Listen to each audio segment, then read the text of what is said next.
అందరికీ నమస్తే. ఆంధ్రప్రభకు స్వాగతం. నేను మీ సంతోషి.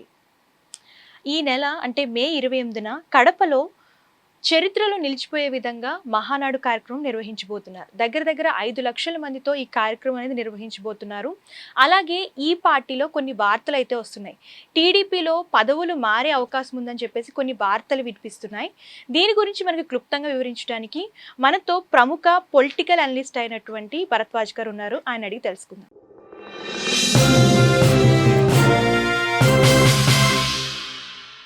నమస్తే సార్. నమస్తే. జగన్ కోటలోనే ఇప్పుడు మహానాడు కార్యక్రమం అనేది చేయబోతున్నారు.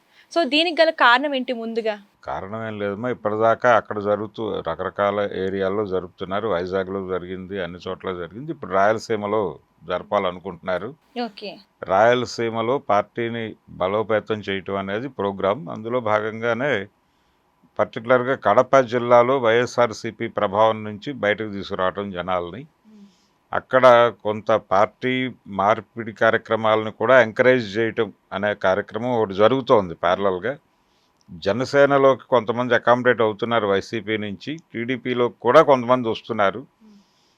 ఇలా వస్తున్నటువంటి వాళ్ళకి సంబంధించి కొంత ఉత్సాహం కలిగించడానికి అక్కడ జరుపుతున్నారు ఈసారి. అయితే ఇక్కడ ప్రధానంగా మహానాడు గురించి బయట జరుగుతున్నటువంటి ప్రచారం ఏంటంటే, ఈసారి మహానాడు కీలకం కాబోతోంది, తెలుగుదేశం పార్టీలో నాయకత్వం మారేటువంటి ఛాన్సెస్ కనిపిస్తున్నాయి అనేది వినిపిస్తున్న మాట. దానికి సంబంధించిన విపరీతమైన స్పెక్యులేషన్ జరుగుతోంది. అంటే చంద్రబాబు నాయుడు గారు పార్టీ పగ్గాలు లోకేష్కి అప్పచెప్పే అవకాశం ఉంది ఈ మహానాడులో అని వార్తలు వినిపిస్తున్నాయి. అంటే చాలామంది ఆర్గ్యూ చేస్తున్నారు. అలాగే తెలుగుదేశం పార్టీని భుజాన వేసుకుని మోస్తున్నటువంటి ప్రసార మాధ్యమాలు చాలా ఉన్నాయి, పేపర్లు, టీవీ ఛానల్స్, అలాగే యూట్యూబ్ ఛానల్స్. వీళ్ళందరూ కూడా చాలా కాన్షియస్గా ఈ ప్రచారం చేస్తున్నారు. ఎట్టి పరిస్థితుల్లోనూ నాయకత్వం మారాలి అని. అంటే లోకేష్కి నాయకత్వం అప్పచెప్పి చంద్రబాబు నాయుడు గారు గైడెన్స్ ఇవ్వాలి. ఇలా కాకుండా ఎప్పుడో ఏదో జరిగినప్పుడు ఆయన ఎమర్జ్ అవ్వాలంటే కష్టం అవుతుంది. ఒక అనుభవజ్ఞుడు అయినటువంటి నాయకుడు ఉన్నప్పుడే యంగ్ లీడర్కి బాధ్యతలు అప్పచెబితే ఆయన ప్రయాణంలో ఏదైనా తప్పప్పులు జరిగితే చెప్పడానికి ఈయన ఉంటాడు కదా. అందుకని ఇప్పుడు ఇమ్మీడియట్గా ఇదే కరెక్ట్ టైము నాయకత్వ మార్పుకి. కాబట్టి ఇమ్మీడియట్గా మీరు యువ నాయకత్వానికి బాధ్యతలు అప్పచెప్పండి అని చెప్పి రకరకాలుగా వ్యాసాలు రాసేస్తున్నారు. తెలుగుదేశం క్యాడరే రకరకాల పేర్లతో రాస్తున్నారు. ఇదంతా ప్రోగ్రామ్గా జరుగుతోంది, ఇదంతా ఆర్గనైజ్ చేస్తున్నారు. అంటే ప్రజల్ని ప్రిపేర్ చేస్తున్నారు నెమ్మదిగా. ఇది పవర్ మారుతుంది, ఈసారి లోకేష్కి వచ్చేస్తుంది అని. నిజానికి ఇప్పటికీ అక్కడ అమరావతిలో వినిపిస్తున్న మాట ఏంటంటే, ఏ పని కావాలన్నా ప్రభుత్వంలో చంద్రబాబు నాయుడు ద్వారా ఏది అవదు, ఏది జరగాలన్నా లోకేష్ గారి ఆశీర్వాదం లేకుండా, ఆయన అనుమతి లేకుండా ఏదీ జరగటం లేదు ఏపీలో అనేది వినిపిస్తున్నమాట. ఆయన యాక్చువల్గా ఒక రకంగా దాదాపు ముఖ్యమంత్రి షాడో సీఎం లాగానే వ్యవహరిస్తున్నాడు అనేది. ఇప్పుడు ఆ షాడో తీసేసి స్ట్రైట్గా ఆయన్నే సీఎంని చేయమని ప్రతిపాదన. మరి లోకేష్ని ముఖ్యమంత్రిని చేసేటువంటి పరిస్థితిలో తెలుగుదేశం పార్టీ అధినాయకుడు చంద్రబాబు నాయుడు ఉన్నాడా అనేది డౌట్. అంటే దీనివలన ఇతర ఇబ్బందులు ఏం తలెత్తుతాయి అనేది చూడాలి. ఇతర తలనొప్పులు అంటే అక్కడ కూటమి ఉంది, భారతీయ జనతా పార్టీ అలాగే జనసేన పార్టీలతో కలిసి ఉంది అక్కడ. ఈ కలిసి ఉన్నటువంటి పరిస్థితుల్లో అంటే గత ఎన్నికల్లో జగన్మోహన్ రెడ్డిని ఓడించటానికి పవన్ కళ్యాణ్ చేసినటువంటి సహకారం చాలా పెద్దది. కాబట్టి ఇప్పుడు పవన్ కళ్యాణ్ని కాదని లోకేష్కి ఇవ్వటం, అది జనసేనలో ఏదైనా ఆగ్రహాన్ని కలిగిస్తుందా అనేది ఒక డౌట్. అలాగే భారతీయ జనతా పార్టీ ఎలా రియాక్ట్ అవుతుంది అనేది. మొన్న నరేంద్ర మోడీ గారు వచ్చారు అమరావతి పునర్నిర్మాణ సభలో, అందరి గురించి మాట్లాడారు. అంటే సీఎం గురించి, అంటే చంద్రబాబు నాయుడు గురించి, అటు పవన్ కళ్యాణ్ గురించి కూడా మాట్లాడారు, కానీ లోకేష్ గురించి మాట్లాడలేదు. సో దానివల్ల ఏమని నిర్ణయం తీసుకున్నారంటారా? లేదు, అంటే బీజేపీ ఎలా రియాక్ట్ అవుతుంది అనేది ఒక ప్రశ్న. అయితే నువ్వు ఢిల్లీ రా ఒకసారి అని చెప్పి అన్నాడు ఆయన లోకేష్తో, నరేంద్ర మోడీ గారు. రావడం లేదేంటి, నువ్వు నన్ను కలవడం లేదేంటి అని ఒక పలకరింపుగా ఒక మాట అన్నాడు. అంతవరకే తప్ప ఆయన స్పీచ్లో ఎక్కడ ఈయన ప్రస్తావనలు లేవు, ఉండే అవకాశం కూడా లేదు. ఎందుకంటే సీఎం చంద్రబాబు నాయుడిని ఆయన తెలుగుదేశం పార్టీ అధినాయకుడిగా చూసి ఆయన గురించి మాట్లాడాడు. పవన్ కళ్యాణ్ అది కూడా ఒక పార్టీ కాబట్టి అతని గురించి మాట్లాడాడు, అంతవరకే. మిగిలిన వాళ్ళ గురించి మాట్లాడే ప్రయత్నం ఆయన చేయలే. వాంటెడ్గానే వద్దనుకున్నాడు.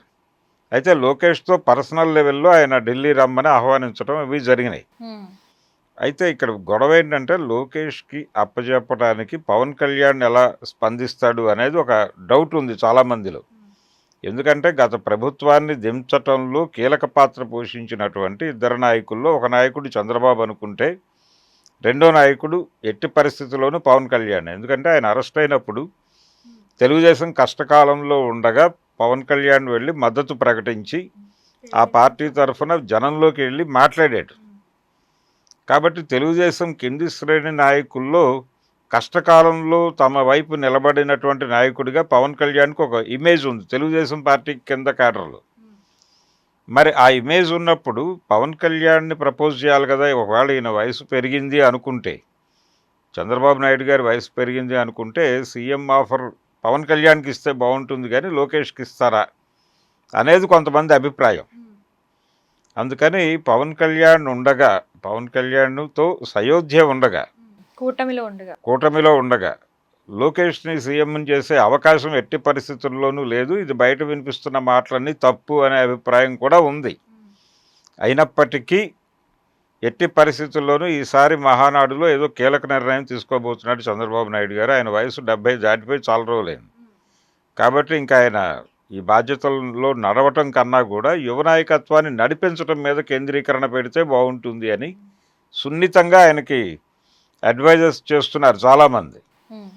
కానీ ఆయనకుండే సందేహాలు ఆయనకున్నాయి. లోకేష్ కప్ చెబితే పార్టీ ఏమవుతుంది, తర్వాత రాష్ట్ర భవిష్యత్తు ఏమిటి, తన భవిష్యత్తు ఏమిటి అనే దాని మీద ఆయన సందేహాలు ఆయనకున్నాయి.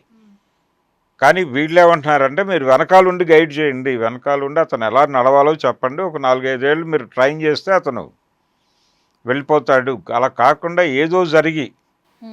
ఏదో జరిగి సడన్గా నాయకత్వం తీసుకోవాల్సి వస్తే అప్పటికి అన్ట్రైన్డ్గా ఉంటాడు అతను. దాంతో ఎక్కువ నష్టం జరుగుతుంది. ఆ నష్టాన్ని నివారించడానికి ఇప్పుడే అతన్ని నాయకుడిని చేయాలి అనేది ప్రతిపాదన. మరి దాన్ని చంద్రబాబు నాయుడు గారు యాక్సెప్ట్ చేస్తారా? ఆయనకు తెలుసు లోకేష్ క్యాపబిలిటీస్ ఏంటనేది ఆయనకు స్పష్టంగా తెలుసు. అలాగే పవన్ కళ్యాణ్, భారతీయ జనతా పార్టీ ఏం ఆలోచిస్తాయనేది కూడా చంద్రబాబుకు తెలుసు. వీళ్ళెవరిని గాయపరచకుండా లోకేష్ని ఎలా అకామిడేట్ చేయాలనేది ఆలోచిస్తున్నాడు ఆయన. దానికి ఇంకొంచెం టైం తీసుకుంటాడేమో అనుకుంటున్నాను నేను. అందుకని బయట స్పెక్యులేషన్ జరుగుతోంది కానీ రేపు మహానాడులో తిరిగి ఆయనే పార్టీ అధ్యక్షుడిగా ఎన్నికయ్యే అవకాశం ఉంది అని నేను నమ్ముతున్నాను. చంద్రబాబు నాయుడే మళ్ళీ పార్టీ పగ్గాలు చేపడతాడు. లోకేష్కి అప్పచెప్పడానికి ఇంకా టైం రాలేదు అని నేను అనుకుంటున్నాను. నెక్స్ట్ మహానాడులో ఏమైనా చేస్తారేమో తెలియదు కానీ ఈసారి మహానాడులో జరగకపోవచ్చు అనేది అజంప్షన్ మాత్రమే. ఒకవేళ ఆయన సీరియస్గా అవతల వాళ్ళ ఇన్ఫ్లుయెన్స్కి గురైతే చేసేస్తాడు. లోకేష్కి పగ్గాలు అప్పచెప్పడానికి 50-50 ఛాన్సెస్ అయితే ఉన్నాయి. థ్యాంక్ యూ థ్యాంక్ యూ అండి.